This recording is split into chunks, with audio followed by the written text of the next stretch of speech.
Hey guys, and I am back here to talk about tonight's episode of Monday Night Raw, August 3rd, 2015.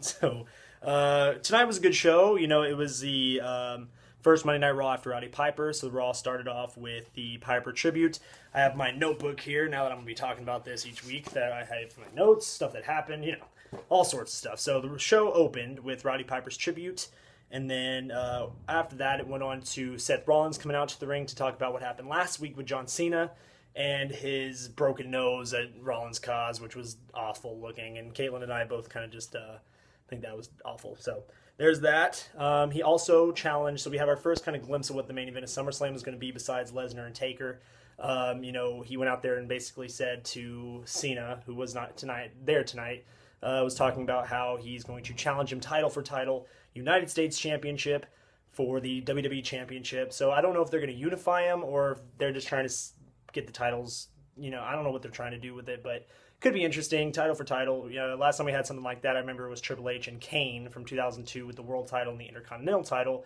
And then they unified it. So I don't know if this is them trying to get rid of two of the mid-card belts. I'm not sure. So there's that. That could be good. And then we had Seth Rollins kind of being a shit and was kind of making fun of Cena's open challenge thing that he's been doing each week.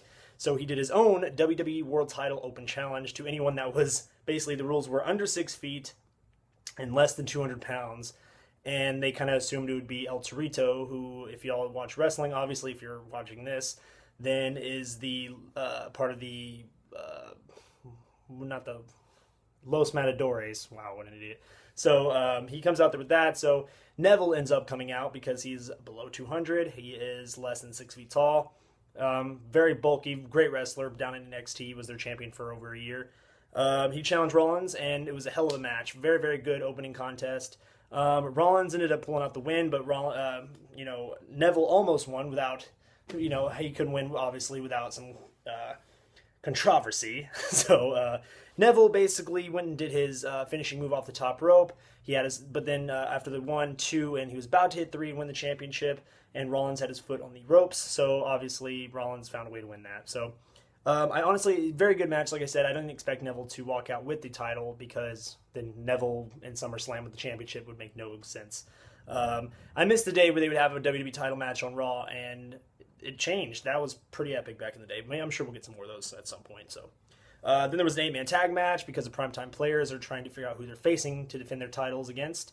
So we had the Lucha Dragons, Los Matadores, the New Day, and Ascension, which they put a lot of money in, man. They put some bulk behind the Ascension down in NXT, and ever since they came up to the main roster, they have done jack shite.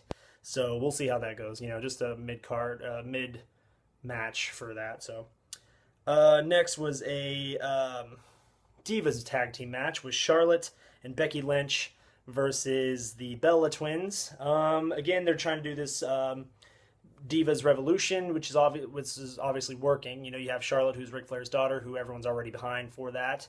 The fans are behind her. People are behind her. She can wrestle really good. Becky Lynch, who is Irish, she can wrestle pretty damn good as well. It's funny when she talks, though, because she sounds like Sheamus, which is throwing me off. So, yeah, Becky Lynch, and, of course, the Bellas, who are trying to rebrand the Divas division, which I've never been a big fan of the Bellas anyway. They've kind of annoyed me. And I think they wrestle a lot better than they do, and that's why it's good to see them against girls that can actually go out there and whoop some ass. So that was that. And Charlotte and Becky got the win. I don't know if I said that. So then you had Miz TV, where Miz went out there and was kind of talking about these two guys who've been on fire, and that is Kevin Owens and Cesaro. And that was pretty epic. Cesaro's finally getting that push he deserves, so we'll see if he can run with it. Kevin Owens, who's obviously made a big impact, he beat John Cena. He, had 3 big matches on 3 big pay-per-views against him, and almost pulled out the win for the U.S. title. So Kevin Owens versus Cesaro. Obviously, I think they're pushing towards SummerSlam as well, which could be a really good thing, especially since they added an extra hour to SummerSlam. After that, we had Rusev versus Mark Henry, which obviously Rusev won. Mark Henry hasn't done jack shit in a few years, so we knew he wasn't going to do anything on that. So Rusev, SummerSlam's going to have Rusev versus Dolph Ziggler. Now, when Dolph actually comes back, who knows? And in Summer Rae, I don't like her either. Lana, we don't know if she can wrestle because shit knows. They're really behind Lana, but we got to, I think WWE has proven that, or the fans have proven that they don't want just a pretty face out there. They want someone who can go out there and whoop some ass. So we'll see if Lana can actually do that. I don't know if she's going to have a match against Summer Rae, but who knows. After that tonight, we had a Bray Wyatt promo. You know, the promos with Bray Wyatt are pretty good. They got that creep factor, they got that seriousness, but the problem is each promo he does is pretty much the same promo, just about somebody new. It's the same exact promo, somebody new that he's facing. So, you know, there's that.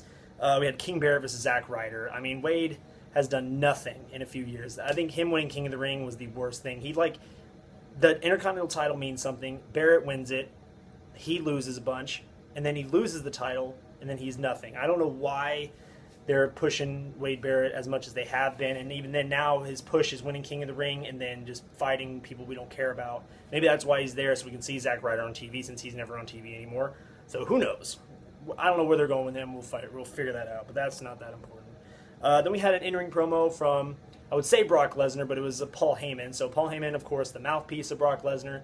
They both went out there. Heyman pumped up the Undertaker versus Brock Lesnar match at SummerSlam, and it was a pretty epic one. I think, you know, Paul Heyman does a really, really good job at making you care about Brock Lesnar. Like, I'm not saying I don't care about Brock Lesnar, but because he never opens his mouth, Paul Heyman is the best to be the mouthpiece for Brock Lesnar. He has ever since 2002, so that is awesome. So very looking forward to Undertaker versus Lesnar. I think a lot of people are choosing Undertaker to win this one. I think personally, I'm going to say Brock Lesnar wins. I know Undertaker needs a win. He beat Bray, but everybody's beat Bray, and I know this will be that come behind. You know, he's pissed he lost at WrestleMania. He's 22-1 now. I think Undertaker is going to lose. I think Lesnar's going to get that win, and it'll be like that final just nail in the coffin. Undertaker, no pun intended for the Undertaker, but he's going to lose. Then we had Paige versus Naomi. Another really good Divas match. You know, Revolution, you can't say there. Oh, and I forgot to say, Paige, Charlotte, and Becky Lynch, their group, is the submission sorority. So, because all three of them are pretty awesome at the submission specialist there. They announced that Stephen Amell, who plays the Green Arrow or whatever, is going to be on Raw next week because Stardust and him are bickering with each other. Again, something else that I could care less about. I love Cody Rhodes, and I feel like he needs to be Cody Rhodes again, but he doesn't need to be Stardust, so as long as it's going on, whatever. And then our main event was Randy Orton, Roman Reigns, and Dean Ambrose versus Bray Wyatt, Luke Harper, and Sheamus, which, again, Sheamus is another one. He's the Money in the Bank holder right now. I don't really care much about Sheamus. He kind of just goes out there and annoys the hell out of me. So for that, right now, that is what it is. I see them trying to maybe do what they did a long time ago, and they have, when Mr. Kennedy won the Money in the Bank briefcase in like 2003, he went out there and defended it like it was a championship and then lost it. So I see, hopefully Sheamus does something like that, because I don't see anyone caring about him being champion or anything like that. So really good main event. This match went really, really good. Sheamus, again, he pisses me off, but he hit some good spots. Luke Harper, a big man that can fly and do crazy things. Ambrose, I absolutely love. He's my favorite right now since, you know, Cena's hurt, Daniel Bryan's hurt. Ambrose is my boy right now. Roman Reigns, who's Caitlin's boy, so she loves Roman Reigns, and Randy Orton, who, man, he's still looking real good out there. He's been around for a long time, and so is Cena, but they both go out there and move like they just debuted. So they're a very good match. Orton, Reigns, and Ambrose got the win on that. We had everyone kind of get their finishes in, and then Ambrose hit the spear on Sheamus to get the pinfall. So overall, very good Raw, a very good video for Roddy Piper to do the tribute video for him. Again, rest in peace to him. Very saddened by that. But this Raw was very good. We still don't have any other matches set for SummerSlam except for Undertaker versus Lesnar. We have some teases, what we're going to see in the card, but still nothing on paper about what we're going to get. So very good match, very good Raw. If you have any comments on it, let me know. I'd love to talk to you guys about it. Who do you think we're going to see in the SummerSlam card? And we will see you in the next post. That's about it. So I'll continue to post some stuff. But that was my thoughts and results of Monday Night Raw tonight. So let me know in the comments down below what you thought, guys, and we will see you next time. Thank you.